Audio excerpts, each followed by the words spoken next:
Ladies and gentlemen, thank you to give me the time to give you some explanation on the future.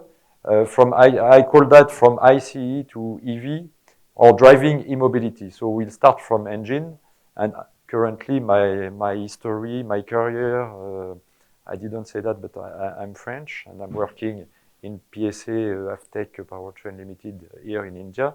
And all my career was to mostly develop ICE engines.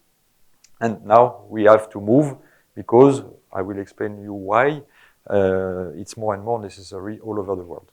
So I will try to explain you and give you explanation. I'm very pleased also to hear the question just before, and I will try to give you some answer through the presentation we will have here. So first is what is the future forecast at the moment. What we can see on the screen is that all over the world, more and more EV is arriving, especially in Europe. You will see later why, but also in China, of course, you know, and they have a strong industry, especially on the batteries, and also in North America. But really, the key point at the moment is Europe, because the expected volume is very huge in the next few years. And globally, by 2025, 2025 is tomorrow when we talk about R&D, the volume expected is 10 times the one we know more or less today. So we'll go through the why we are going like this and why we are going also so fast, especially in Europe.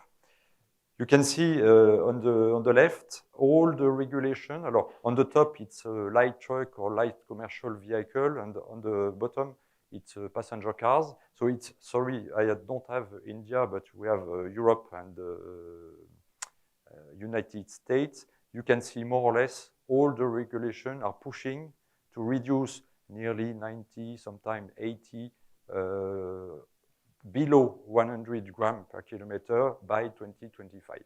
So this is really a very strong and stringent constraint for us to design the new cars able to do that.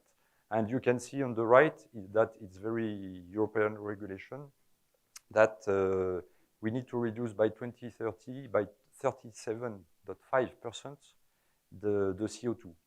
I can tell you that it's impossible without the help of EV, PHEV, or MHEV. So we will see that later in the presentation with the impact of all that. Why we are doing that? I think we all know it's to have some, let me say something with less pollution, less CO2, and to go with better air quality. Why going toward electrification? Also, beside the regulation, there's other things happening in the automotive world, is the complete change of usage of the customers. More and more, the people are not owning by themselves the cars, but they are used to share the cars, using the mobile phone to hire one car, do a few kilometers, let the cars, and come back, and so on. So the usage are changing a lot, and very quickly, much more quickly than expected. New energetic system also is linked to outside. We just before heard about solar energy, wind energy, all that is happening more and more. And last point also, I don't know, yes, you have maybe a little that I heard in New Delhi at the moment, there are some restrictions, but in Europe it's the same. In Paris, there are some areas where you cannot go with ICE cars, and more, especially for diesel cars, cities are banning the cars, so you cannot go inside the city with diesel engine or gasoline engine.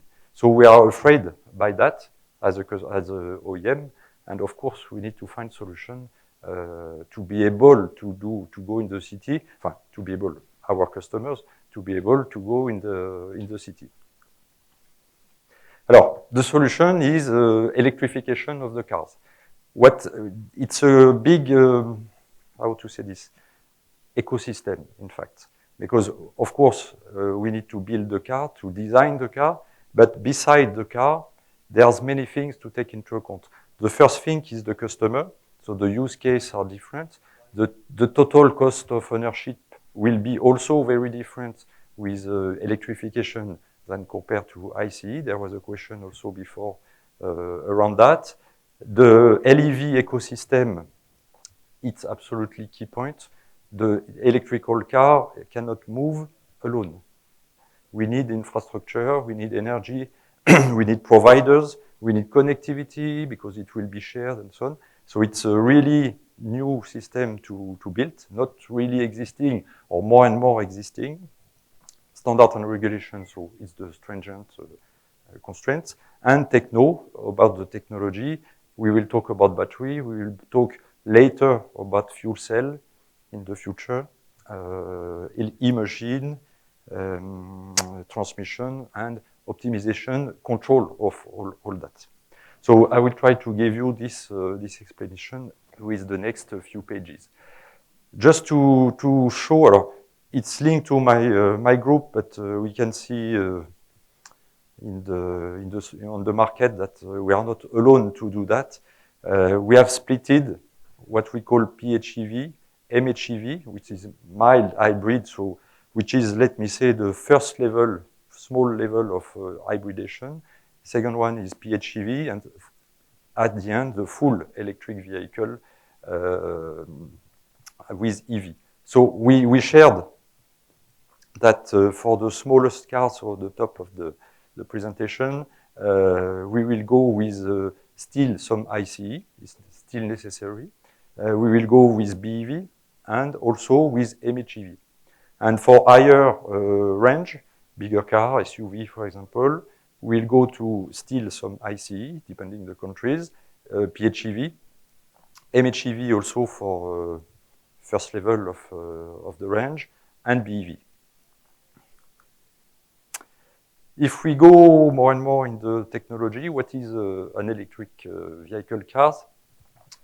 Globally, is the same kind of car, but the big change is that without any ICE, without any gearbox, we replace that by e-machine, sometimes with a reduction gear, if necessary, all the cooling system and so on, and the controller of that.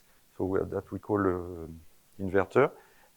And all that, globally, is replacing the engine and the gearbox under the bonnet, most of the time in front of the car.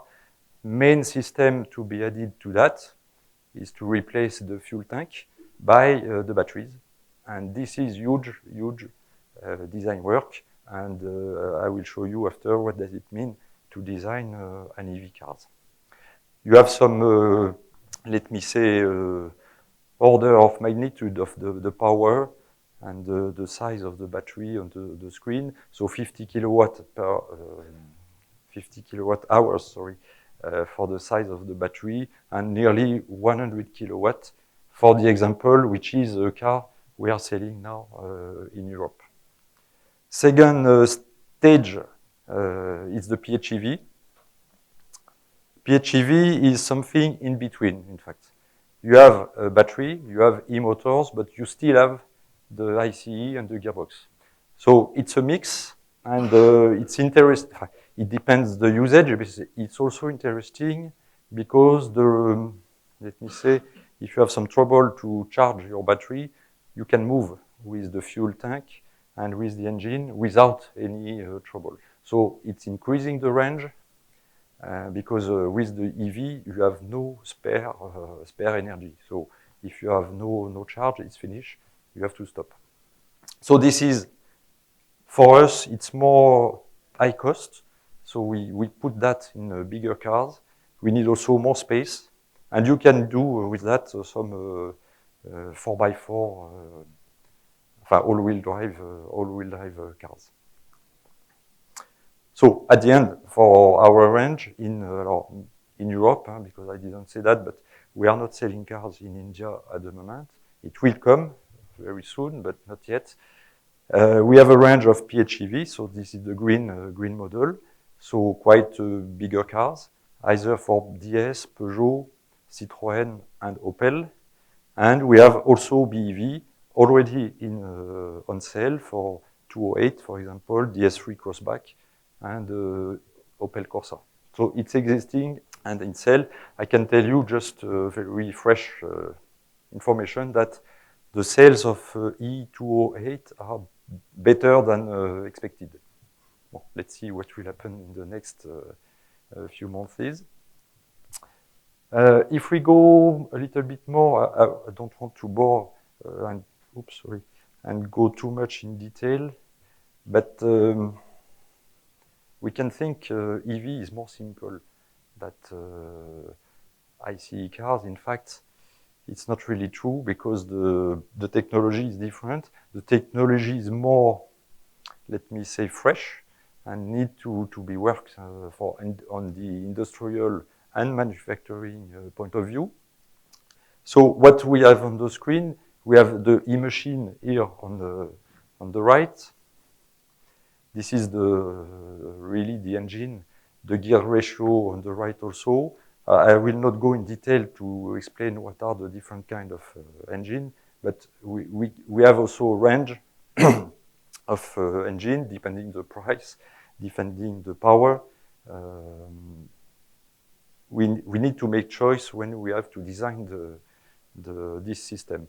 On the left is the battery system. You can have different size, different packaging, but always at the end, at the beginning, you have cells.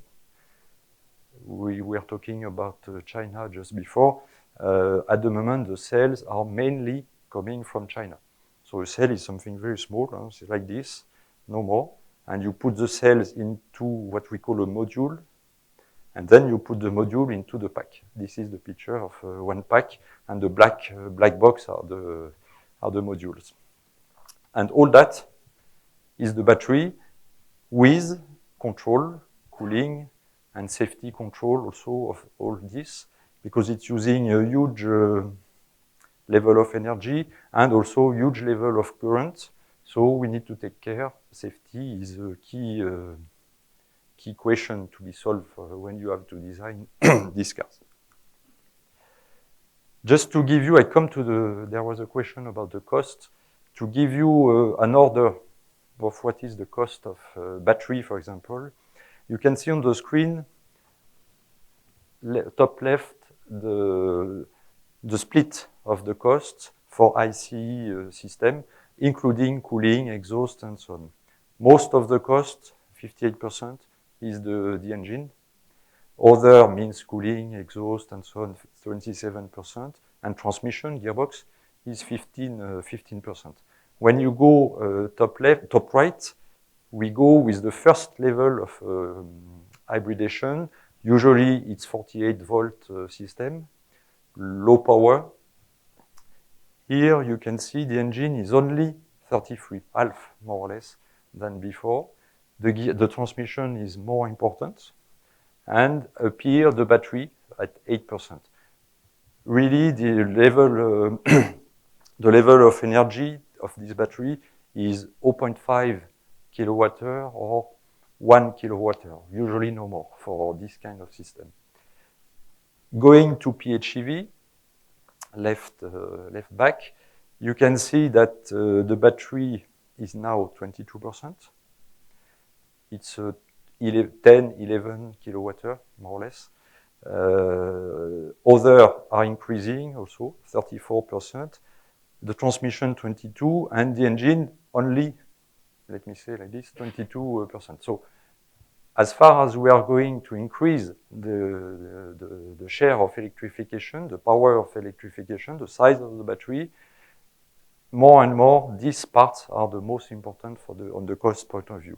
And at the end, if we go to BEV, so no more engine, no gray, only what we call other, I will show you after, but it's all the control, the cooling, the safety, and so on, the packaging, 28% for that. The battery, 63%, and only 9% for the transmission. Reduction gear most of the time. So you can see here, the key point for the designer is the battery. If there was a question of business case, rentability, and so on just before, clearly it's the central question for all the OEM all over the world, to deal with the battery, to find the best compromise, the best technology, to meet all the requirements we will see just after, at the good level of price, to be able to sell that to our customer, and for them to buy it. Because the question is this one, in fact. Nobody knows at the moment if the customer will buy the cars, because they will cost a lot. I will give you some example of the battery cost just after. And it's much more than the ICE cars, even if we can have some incentive. And I don't know exactly, I'm not expert of Indian regulation, but I can tell you that in Europe, even with 5,000 euro, which is 400,000 rupee, the selling of electric cars are not huge at the moment. It's increasing due to the constraints we've seen, but it's not yet the main part of the market. So it's really the key question to be solved in the next, now, in fact, and in the next few years. And all the OEMs are working a lot. And for that, I can tell you, we are very powerful to make it happen, to decrease the price of all these components, going through all the OEM, not only PSA, of course, all together. So here, what I was explaining before, what is a battery? And so the cells, we put the cells all together inside the module. So module is a kind of small box for shoes. It's more or less this size. And it's also controlled. Each cell has to be monitored very carefully for the temperature, for the level of current, to be able to be sure that nothing bad could happen. When I say nothing bad, I talk about safety.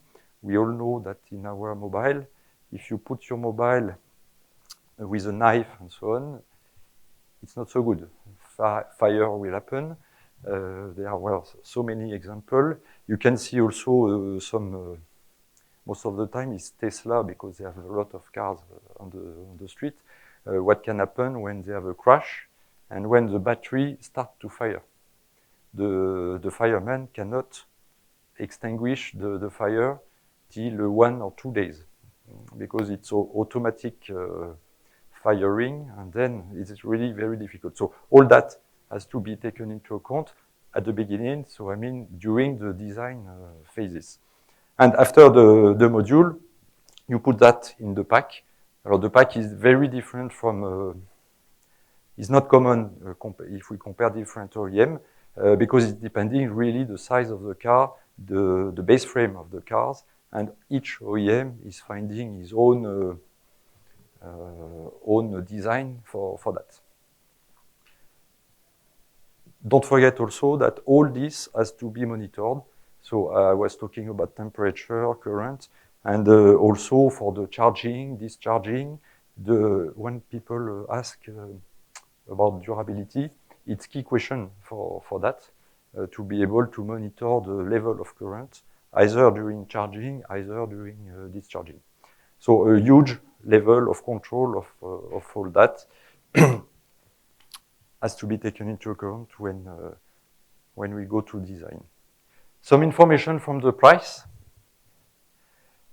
You can see on the screen, in fact, I will not go too far away into 2015, but already today, I can tell you that 1 kilowatt-hour for battery is nearly $160.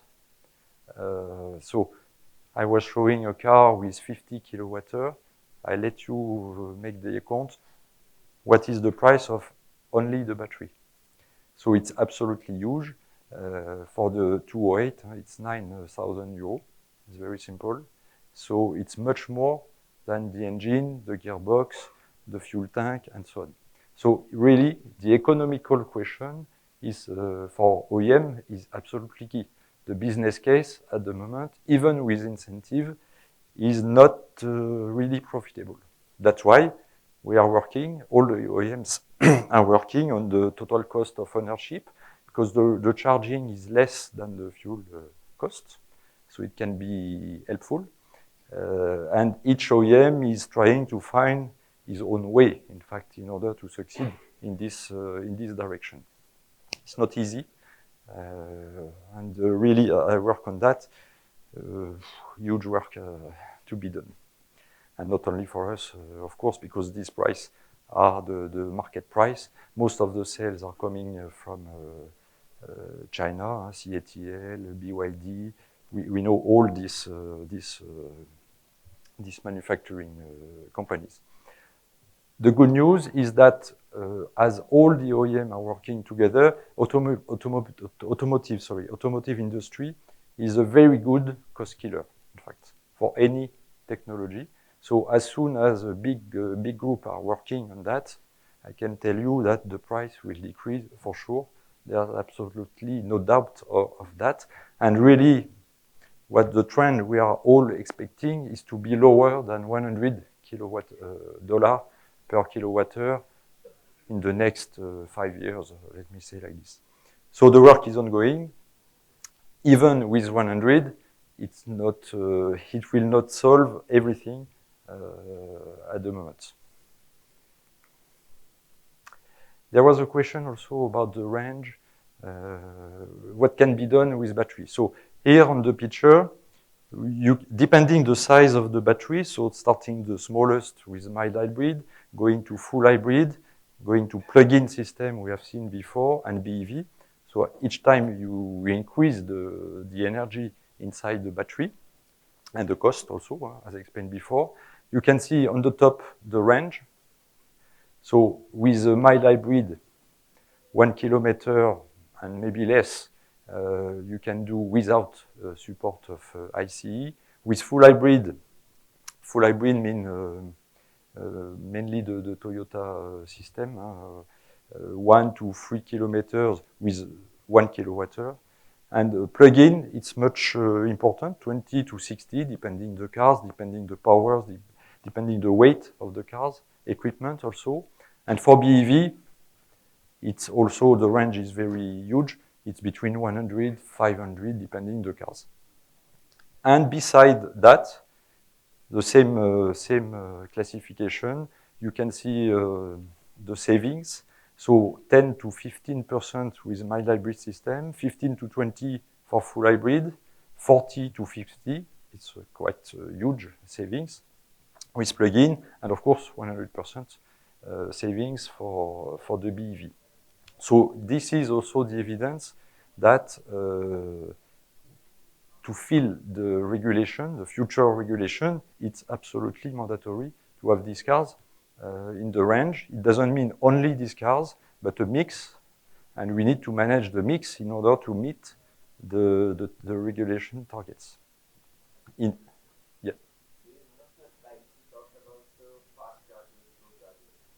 Alors, not in detail, but I will talk later in the ecosystem.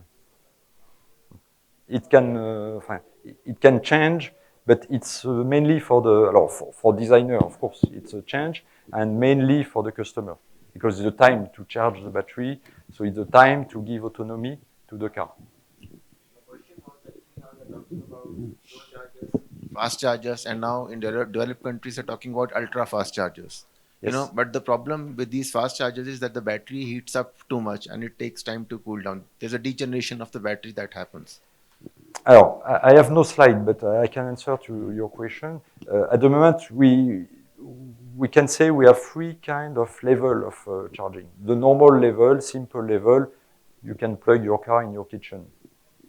If you do so, it will work, but it will take time. So it's not maybe, if you have time during the night, during 2 days, why not? There's no problem to do that. If you do so, the charging is slow, energy exchange is lower, then cooling is okay, no big trouble, no regulation. The middle level with higher power of charger, so you need special device. It cannot be used with the normal current plugs. With that, you will go faster. Going faster, you will exchange more energy. Then you have a trouble with the cooling. And then we have inside the battery, inside the cars, but it can be also inside the plug. you have regulation, control and regulation if any bad forecast has been done. And the last one, very costful but existing, Porsche, for example, they have that on their car. The cost of the car is not the same as mainstream OEM, but it's existing and it's working very well. They have high power energy. It's very quick, but also very expensive.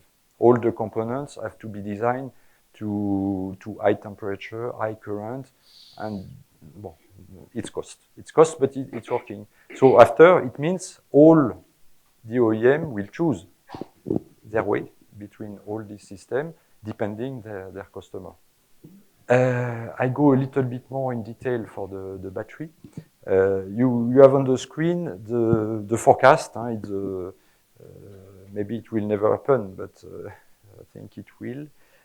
You can see the gray part decreasing, so it's gasoline engine. Diesel engine is decreasing a lot also, and all the electrification is increasing, either PHEV, either MHEV, either BEV. And you can see there was a question also about fuel cell. What is the share of fuel cell? In fact, you cannot see because it's so small that nothing can happen on this graph. But in the future, in the next 10 years or something, it's something to be taken into account for the mainstream OEM. We all know that Toyota is making that, also Hyundai, I think now. So for sure it will happen, but it's not in the next 10 years or next 5 years with mass production. And based on that, we need more and more battery. So it's a different problem. First, we need to provide. And you can see the number of gigawatt all over the world. It's absolutely huge. Tesla is calling a gigafactory where they are building their batteries. This is a good name, good choice. We need really a lot of gigawatt to fulfill all the cars all over the world. So it will increase very strongly. And in India also, we have the purple curve to show that. One thing also, most of the time is the battery suppliers are in China, also a little bit in Germany, also a little bit in France, but most of them are for mass production in China. So it's also economic question to be, and you have seen the price of these components. So for an OEM to put so much value in China and to buy Chinese, which are very good, there's no problem, special problem, but well, it's depending a lot from only one country to do our future car, which is not the case. We are not depending of one country in all the car all over the world. So here is the summary of all what we have to take into account for the designing all the EV and especially the battery system. I don't go again in detail, but all that has to be taken into account, and safety is absolutely key for that. You understood, because also crash constraints, the behavior of the battery is not something very simple to manage, and you can see in the plane they are absolutely completely afraid if any mobile phone is under the seat and so on, due to the fact fire can happen very quickly. So now they are ready, after Galaxy trouble and so on, to react for that, but it's the same in fact for the cars. In case of crash and so on, we have many things to do to ensure that our customers are not in danger. So this is taken into account. Oops, sorry. What about the future? There was a question also before for that. Today, most of the BEV are using lithium-ion, not Toyota, not yet completely, lithium-ion battery. So this is what we call NMC. NMC means nickel, manganese, and cobalt. So rare Earth to do the electricity. The trend, more or less, is shared all over the world. The problem is to increase the density of energy in the battery. Doing so, we will increase the range, efficiency, but also decreasing the price. So it's interesting for OEM, of course. So we are running for that. And really, the energy density will increase for sure. And meanwhile, we will go from liquid, let's say liquid states to solid states. Nobody knows exactly when we will switch, and it will not be a straight ramp up. It will go smoothly. But in the next 5 years, for sure, we will go to with solid state battery because it's more interesting for the level of energy inside the battery, and probably for the cost, even if at the beginning, as usual, it's not the case. But we will work on that.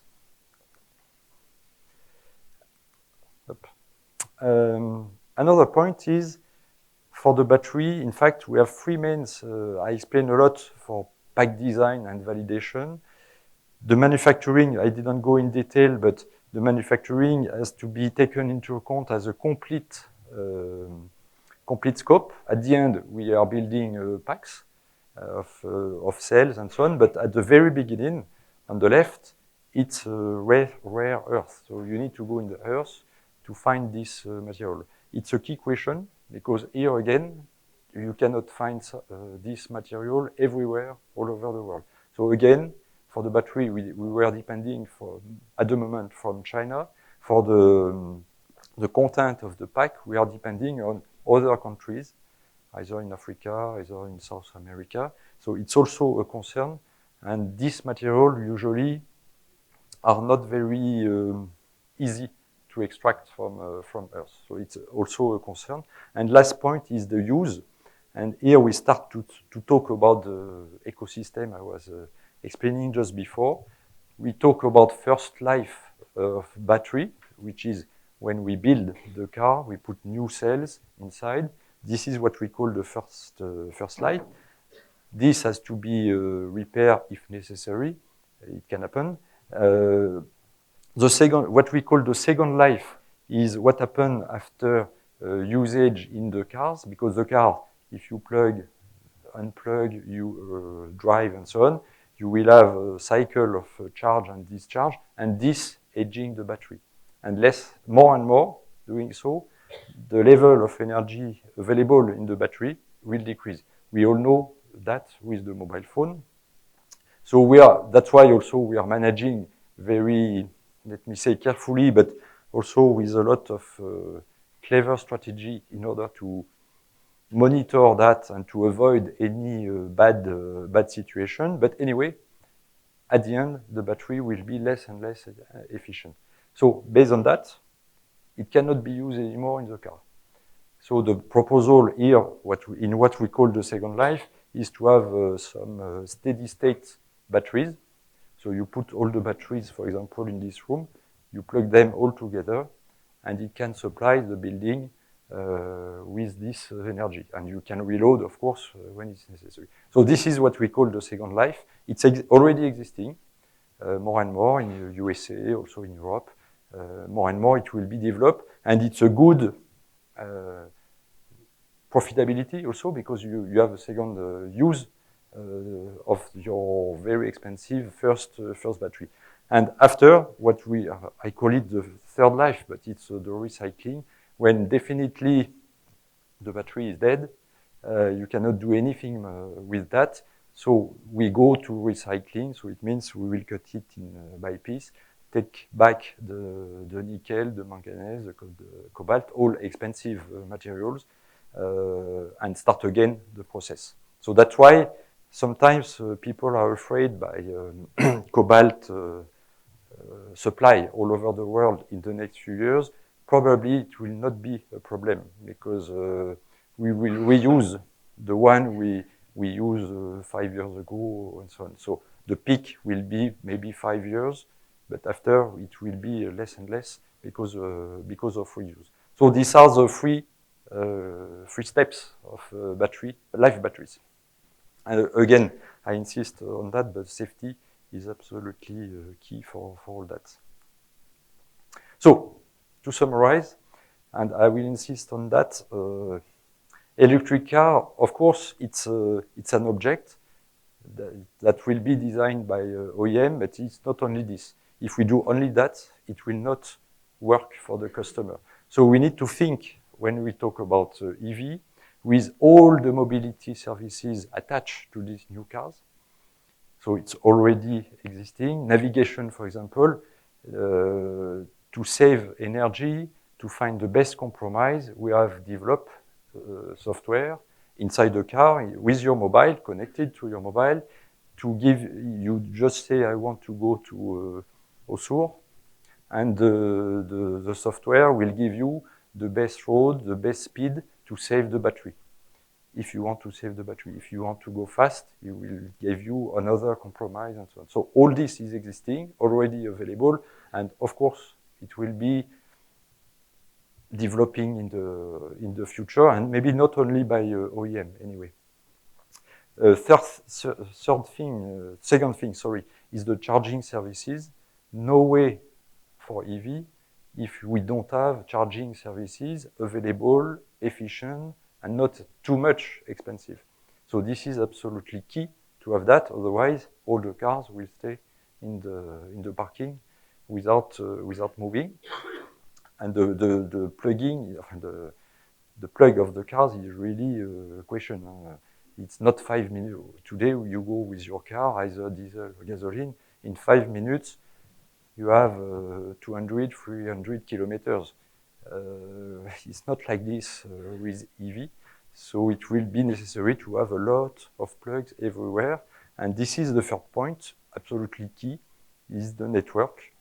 Without a strong network to supply the energy, to have all these plugs available, clean, in order to deliver the energy, it will not be operational. So it's absolutely key.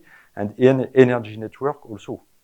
We were talking about solar energy, no matter where it's coming from. Of course, as we are talking about green car, it's better to talk about solar energy, wind energy, and so on. But probably not only, because the amount of energy is absolutely huge in the future, whatever are the countries all over the world.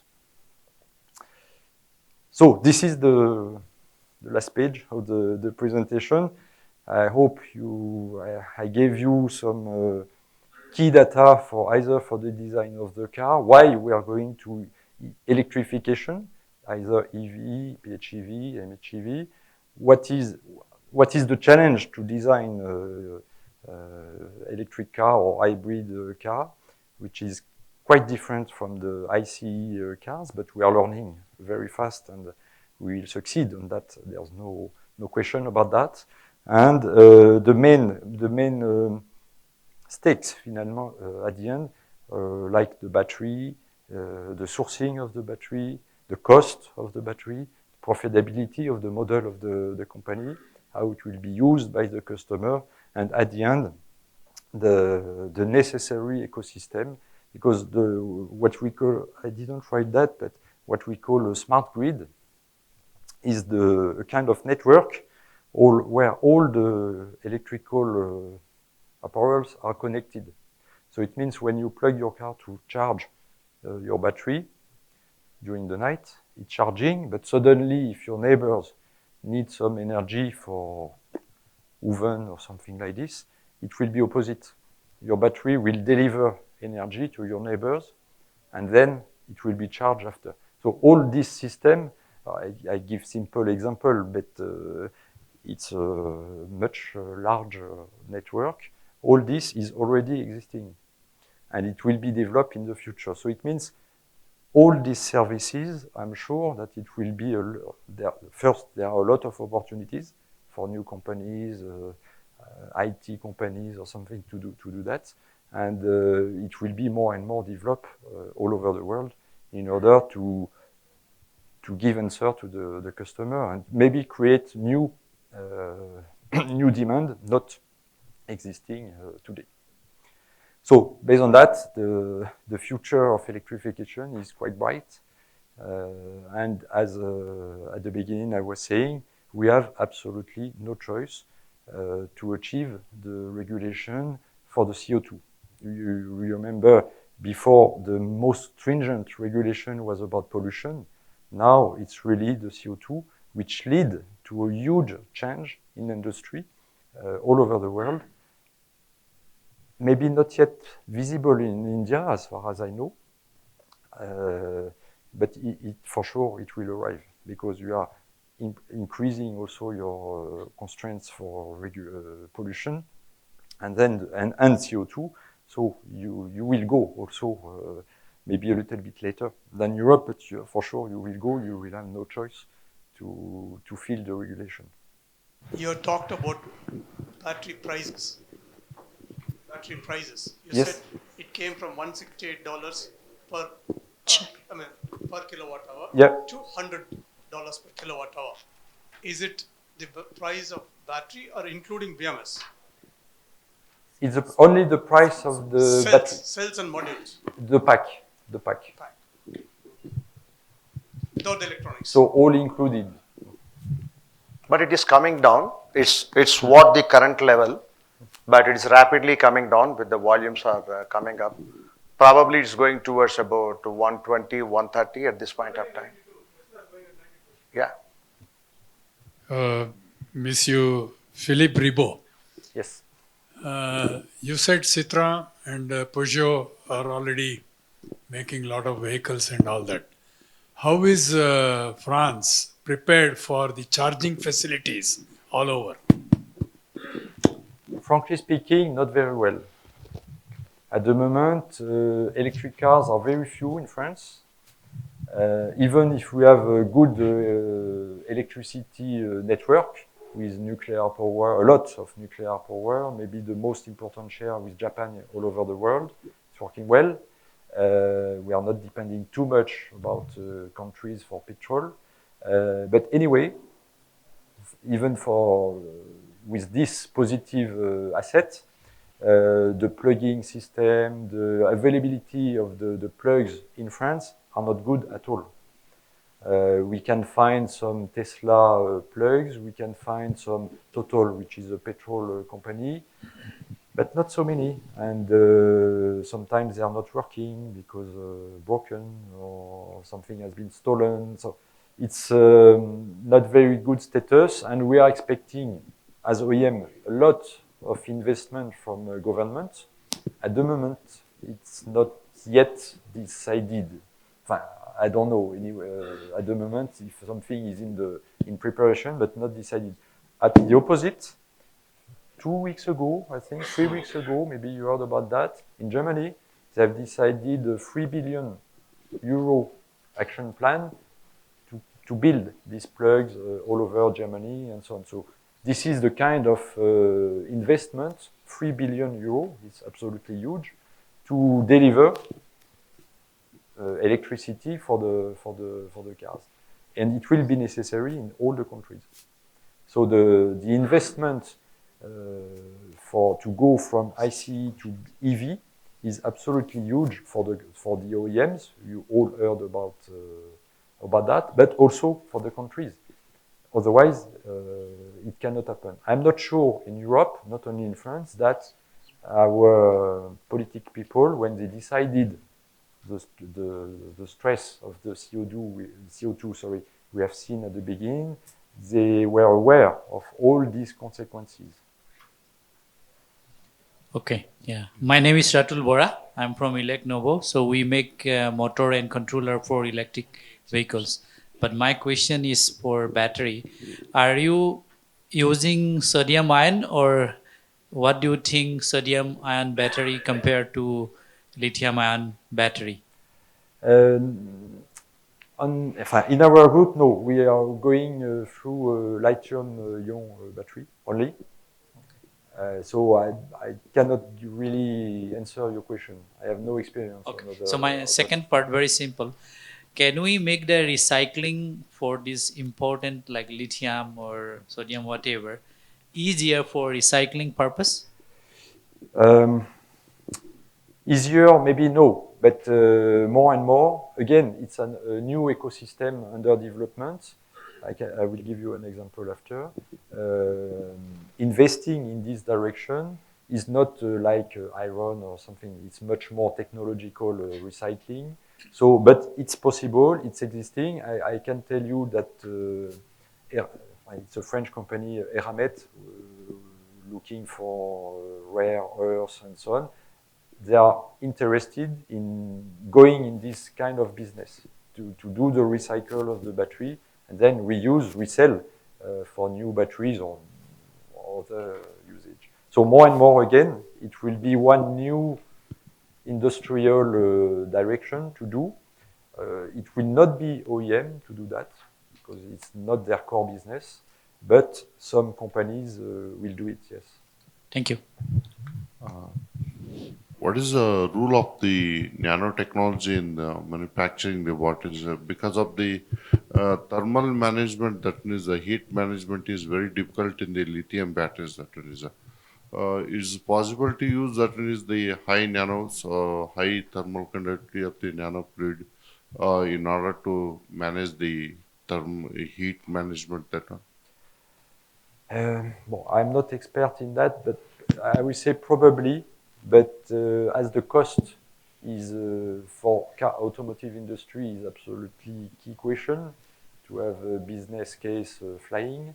At the moment, we don't have that in the scope for mass production. After, for specific application, probably it's possible, but not for this kind of technologies and the volume we want to sell and produce. Would you advocate the NMC chemistry or lithium iron phosphate chemistry? Because China produces only lithium iron phosphate. China has limitations on NMC. But for all transport application, NMC is a chemistry that is always preferred. China is good at LiFePO4. They have a problem with NMC. Now they've acquired mines in various places to get cobalt because they didn't want to give the cobalt. Nobody supplies cobalt to China. China is very good at LiFePO4, lithium iron phosphate. But that is not the chemistry for transport. For transport, everyone recommends NMC. Alors, in fact, my informations are that, frankly speaking, we are buying batteries, cells in China also. They are able to provide NMC. And what I know that they bought some mines of cobalt, all these materials in advance compared to the other countries. They have they had a plan for a long time. This is my feeling, and they are able to deliver at the moment. And most of the battery all over the world, at the moment, are coming from China. Not only CATL, which is the most important at the moment. It's absolutely huge company with growth rate absolutely incredible. But other companies are doing that. And you maybe heard about that in Europe also. We talk about Airbus of the battery. Airbus is the good example for the airplane, you know. To build something common with all the European countries in order to be able to compete with Chinese. It's very difficult, and the investment is absolutely huge again, just to produce the cells. I cannot give you the figures, but believe me, it's absolutely huge. But it will happen. Volkswagen has invested in that. They are dealing with a Swedish startup company, but it will grow a lot in the next few years. So again, at the moment, China is really nearly alone on the market, but we will have other competitors going through that, and also some of them will not invest in the current NMC with a liquid status. but go direct to solid state, or maybe something else, maybe not known at the moment, except in laboratories, to invest and then be better than Chinese people and then win the competition again afterwards. Probably. I'm not sure of this future. That's it. Thank you.